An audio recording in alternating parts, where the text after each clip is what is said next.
Hey, what's up? I'm Ara, aka I Eat Zebra, and welcome back to the channel. With less than 2 months to go until the November 17th premiere of the Hunger Games prequel, Ballad of Songbirds and Snakes, I am beyond excited to see this film. And after seeing this trailer, I feel quite confident this might be one of the most accurate book-to-film adaptations we have seen in quite some time.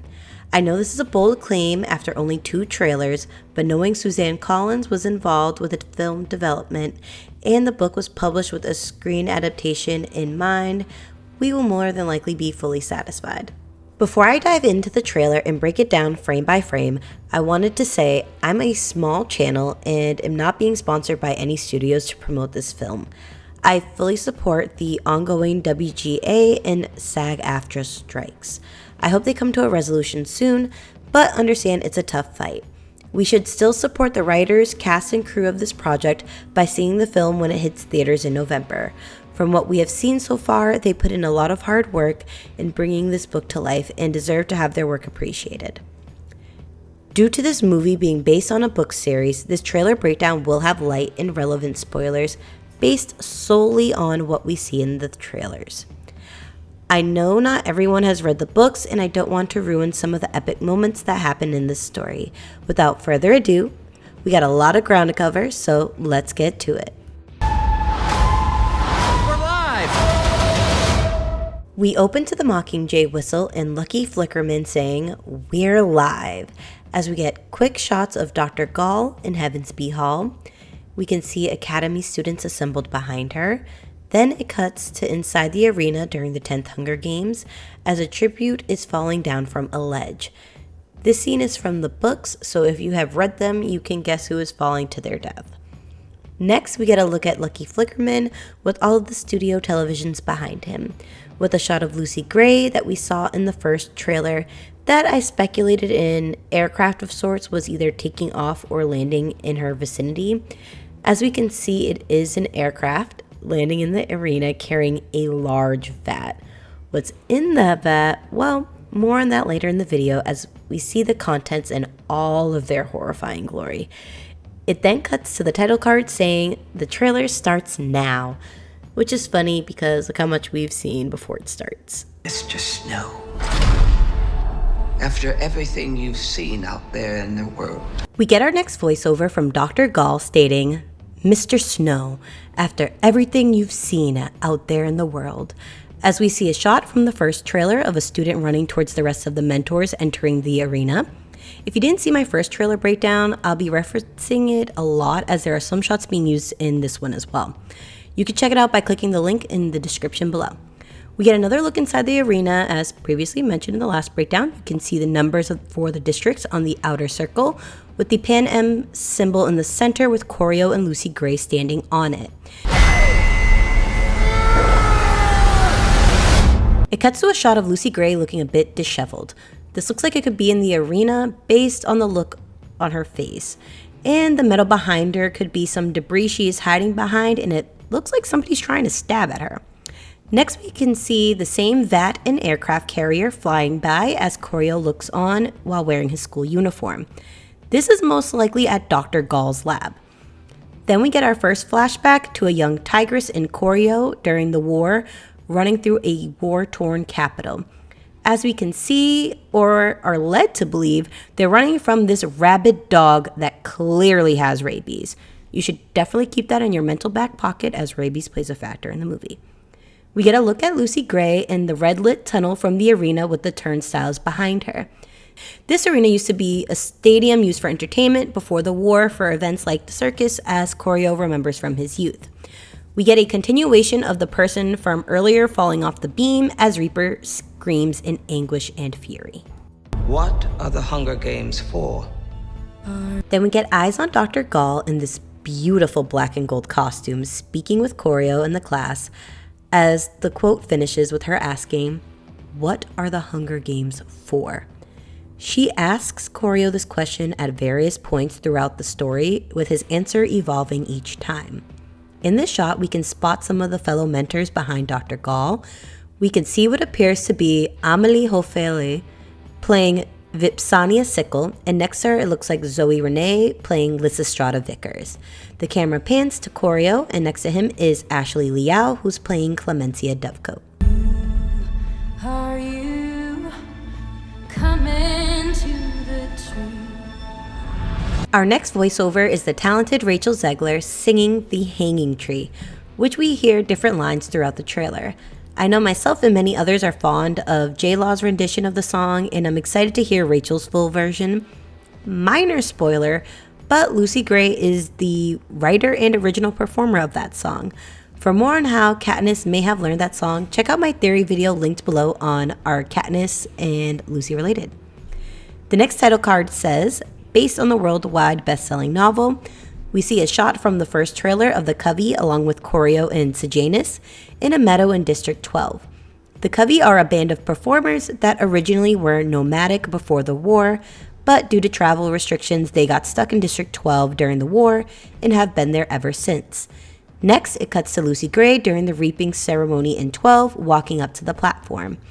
As Lucy sings, "Coming to the Tree," we get a shot of the actual hanging tree in 12 that was used for public executions.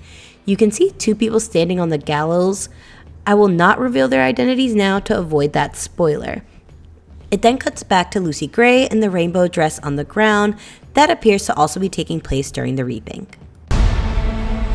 The Hunger Games, they're to punish the districts. The next voiceover is from Corio responding to Dr. Gall's question. The Hunger Games are to punish the districts. As we get a shot of the statue of the warrior with the crossed swords overhead in the middle of a rotary or roundabout or whatever your preferred local term for it is.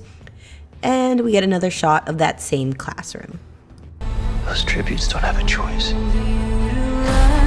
We get another voiceover saying, those tributes don't have a choice. I'm having a little trouble identifying who is speaking in this one.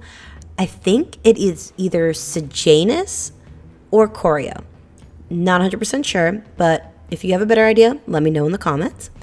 It then cuts to a shot of the train pulling up to the Capitol station, and we see some of the tributes inside. This shot reveals more of the tributes than the previous trailer did. We could see Irene Bohm, who's playing Lumina, Kjell Brutscheit playing Tanner, Sophie Sanchez playing Wovi, Demetria Bold playing Reaper, Hiroki Baracloth playing Treach, Luna Steeples playing Dill, Cooper Dillon playing Mizzen, Mackenzie Lansing who's playing Coral, and finally Lucy Gray. The Hanging Tree song comes back with the lyric, "Where I Told You to Run." Also, apologies for those pronunciations. I'm trying, guys. I promise. The role is to turn these children into spectacles, not survivors.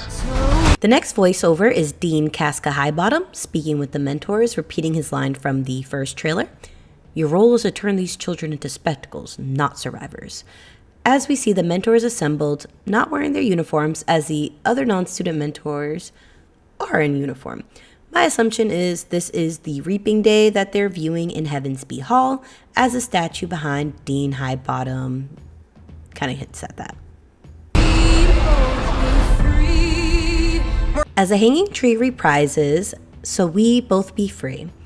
The next shot you can see, Corio is inside the transport truck with the tributes as they are dumped into the old monkey enclosure at the Capitol Zoo, where they stay before the games. A far cry from the tower Katniss and Peeta stayed in before their games. If you want more information on the differences in the treatment of the tributes in the 10th vs 74th Hunger Games, check out my Who Would Win Lucy Gray vs Katniss video linked below. Okay, shameless plug aside. We get a look at Tigris in this gorgeous pink suit walking with her cousin Corio into what I assume to be Heavensby Hall. We're live! Smile. It's why we have teeth. The next voiceover is Lucky Flickerman saying, "We're live," with a shot of him in the studio area, and then smile. That's why we have teeth, which appears to be directed to Corio and Sejanus after we see their picture being taken while they have some serious meme mugs going. In the next shot, we see fireworks in the Capitol. In the background, you can see a lot of construction is going on as the Capitol is still in its rebuilding period post-war. It was your name that they pulled. We get our first voiceover from Tigris saying, "Imagine if it was your name that they pulled." To Corio. We saw a shot from this scene in the first trailer. This is in Tigris's room in the Snow penthouse, and you can see some of her designs on the wall behind her. This is taking place after the reaping ceremony, as Corio is wearing the same outfit, and it appears this is happening at night. I hope they keep it the same as the books. The shirt that Corio is wearing was actually made by Tigris. The song reprises again with the line, "Strange things did happen here," as we see Lucy Gray and Reaper along with some other tributes being escorted by Peacekeepers. I believe this is at the same time as the earlier shots with the tributes and mentors meeting at the arena. I just want to know that somebody still cared about me, that I was still of value. Tigris's line continues, "I'd just want to know that someone still cared about me, that I was still of value," as we get another shot of the train arriving at the station, with Corio holding one of Grandmam's infamous white roses as he goes to greet Lucy Gray at the train station upon her arrival at the Capitol. Welcome to the Capitol. You look like you shouldn't be here. I shouldn't, but I'm your mentor. A rebel. Corio then greets Lucy Gray by saying, "Welcome to the Capitol," and offering her the rose. Lucy responds, "You look like you shouldn't be here." Corio then states, "I shouldn't, but I'm your mentor," as Lucy says, "Rebel." His face looks a bit pained when she calls him a rebel. Corio lost his parents in the war, so in his eyes, a rebel is what they would refer to as people from the districts, so this would be taken as an affront to his character.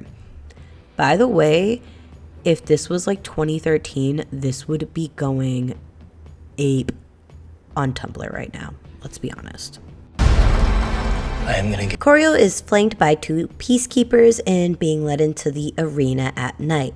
We saw more of this in the previous trailer, and I covered it in the last breakdown regarding why he is there. This is very deep in spoiler territory, and again, trying my best not to ruin all the good stuff for you guys. I'm gonna get you out of here. Corio's next voiceover says, "I'm going to get you out of here," as he uses his handkerchief to wipe Lucy's tears while he stands on the other side of the monkey enclosure she is in. Keep an eye on that handkerchief. It does come back in the movie. You want to protect people. Our next Dr. Gall voiceover, directed towards Corio, says, "If you want to protect people." This is said while we get another shot of Dr. Gall and Corio's after-school session from the first trailer.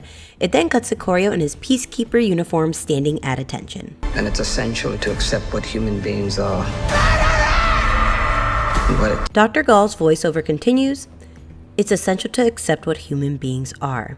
The next shot is of the reaping ceremony in District 12, as you can see the camera crew and Lucy Gray standing on the platform in her rainbow dress. We get a closer look at the two people standing on the gallows at the hanging tree, and Corio standing in front with Commander Hoff behind him. As a woman is being escorted away, yelling, "Murderer!" we see one of our first looks at Sejanus in his Peacekeeper uniform, as he looks to react, but Corio holds him back. What it takes to control them. As Dr. Gall's voiceover continues, saying, "And what it takes to control them." It goes back to Corio holding Sejanus back, as we can see an upset Lucy Gray looking on. Again, avoiding major spoilers here, but in the light spoiler category, this is what inspired Lucy Gray to write the Hanging Tree song, and we can see mockingjays flying around the tree. Let's see you use that famous snow charm. Dr. Gall continues to say, "Let's see you use that famous snow charm," as we get a close-up of Dr. Gall, and then it cuts to Corio and Lucy stripping down for a swim in a lake in District 12. This is where they were heading during the shot of them in the meadow earlier. And I mean, I don't know about you guys, but I was definitely charmed. You seem like a good man, Coriolanus Snow. After the "This Thanksgiving" title card, we hear Lucy Gray say, "You seem like a good man, Coriolanus Snow." This is taking place at that same monkey enclosure at the zoo that we saw earlier when he was wiping her tears. I have seen what war does to people. We get a glimpse of the flashback of Tigris and Corio as kids running through a war-torn capital, as we hear Corio say, "I've seen what war does to people," as young Corio and Tigris look on as someone cuts off the leg of what seems to be either someone recently dead or dying. Just for some context here, the war affected the capital, the same way it affected the districts, which was awful. People got very desperate as food became scarce and resulted into cannibalism. If you've seen any of my Yellow Jackets coverage, you probably know how lack of food can make people do things they wouldn't imagine. Fueled with the terror of becoming prey. The next title card says, Witness the Rise, with Dr. Gall saying, fueled with the terror of becoming prey. As we get a shot of Lucy Gray in the arena as she braces herself for the start of the 10th Hunger Games. See how quickly we become predator? Dr. Gall continues, see how quickly we become predator? As we see shots of a melee happening during the games. We could see Lucy being attacked by Treach as she dodges out of the way. Then we see Coral, played by Mackenzie Lansing, thrust a trident as it cuts back to a low swooping drone that Lucy ducks under. What Dr. Gall is saying is being addressed to Corio, and that's as much as I'll give you guys. I want my enemies to see a rainbow of destruction. The next title card says, Of Power. As we hear Dr. Gall say, I want my enemies to see a rainbow of destruction. As we get a shot of Corio walking through Dr. Gall's lab, we see them looking down. Corio is in shock while Dr. Gall is observant. I'm pretty sure they are both looking down on someone. Based on another shot in this trailer, I'm pretty confident that this is that scene in particular. More on that later. They then approach the vat containing the poisonous rainbow-colored snake mutations that she has engineered. Engulfing the world. Dr. Gall's voiceover continues, engulfing the world. The next shot is of Peacekeepers breaking down the door into the home of a family. We can see what I would assume to be a mother, father, a young girl, and a little boy. Based on the blonde hair, I'm assuming this might be the Snow family during the war. My guess would be the reason they're barging in would be to evacuate the family, as they were part of the capital elite society. And Corio's father was a very well-respected member, and he was also a munitions manufacturer. We get a look back in the arena of Reaper dragging the Capitol flag behind him. We saw shots of this in the first trailer as well, and we see the Vat and Hover Carrier are back from the beginning of the trailer. You monsters! All of you! As we see, the auditorium in Heavens B Hall is filled with students all standing up in shock as Sejanus throws his desk chair thing, screaming, "You're monsters, all of you!" while Dr. Gall raises her hand to calm everyone down. Pretty positive what they are all reacting to is involving Sejanus' tribute. Again, major spoiler, so I'm not going to give the specifics here. Book readers, again, you'll get it. Good luck with that poor little songbird. Where is she? Back to the arena, we see someone stabbing at Lucy Gray as she avoids the spear. This is a continuation of the shot from earlier. Then we see her running down a tunnel with another tribute. I asked in my last trailer breakdown who you all thought this was, since we didn't get a clear look at them, and most of you said you think it's Jessup. And I definitely agree it is him as we get a close-up on his face this time around. The next voiceover we get is from Dean Highbottom saying, "Good luck with that poor little songbird." This is directed to Corio, who is off camera in this shot. We hear Corio say, "Where is she?" However, I don't think this is in direct response to Dean Highbottom's statement, as the background and both shots are vastly different and clearly not taking place in the same setting. The next shot is Lucy looking up in the arena as the ceiling starts to tumble down, and you can see Corio's red uniform behind her. There is an incident before the games at the arena which causes major damages to the facility as well as several casualties. Again, avoiding specifics because, spoilers. It's a mystery, and mysteries have a way of driving people mad. You see that same shot of Corio with all the stone statues behind him as it cuts back to Dean Highbottom saying, "It's a mystery, and mysteries have a way of driving people mad." Again, I believe this is a continuation of the last Dean Highbottom scene, but I do not believe Corio's reactions with the statues are taking place in the same setting. Again, the backgrounds just look way too different in my opinion, and I think it's a misdirection. Next shot is of Corio in his Peacekeeper barracks as he slams on a trunk. This could be a reaction to a few different things, but to avoid spoilers, I won't divulge further. We get a quick cut to Dr. Gall's evil laugh in her amazing ombre lab coat. Then a shot of Lucy Gray in the covey performing at the Hob, and then we see a shot of Corio crying as Dr. Gall examines him. She's noticeably in the same lab coat.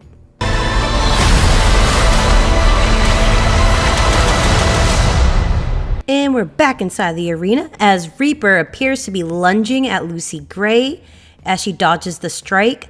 Then the moment we've all been waiting for. What was in the vat above the arena? Rainbow snakes! As we see them dumped and set loose in the arena during the games. This scene in the books is so chaotic and is going to be epic. I cannot wait. Mr. Snow, let me ask you one final time. What are the Hunger Games for? We get another voiceover from Dr. Gall saying, Mr. Snow, let me ask you one final time. What are the Hunger Games for? As we see Corio in his Peacekeeper uniform, this time walking into her lab as another mutation slithers by in some water. This scene is most likely at the end of the movie based on his demeanor and uniform. Also the question. Next are quick cuts of Corio and Lucy in the lake. We saw a bit of this earlier in the trailer. Then we see a hand reaching into the snake tank to grab a piece of paper. If you read the books, you know who that hand belongs to. The owner of this hand is who I believe Corio and Dr. Gall were looking at earlier. Corio is holding what appears to be an article of clothing in the woods. I believe this is Lucy's sweater that we see her wearing at the end of the trailer. Lucy Gray screaming in the arena. Then we see Corio punching someone in the face at the Hob. My money is this is Billy Taupe for obvious spoiler reasons.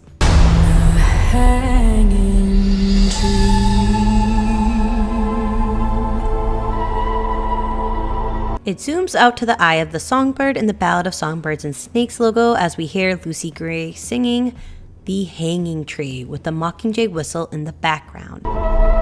It's the things we love most that destroy us.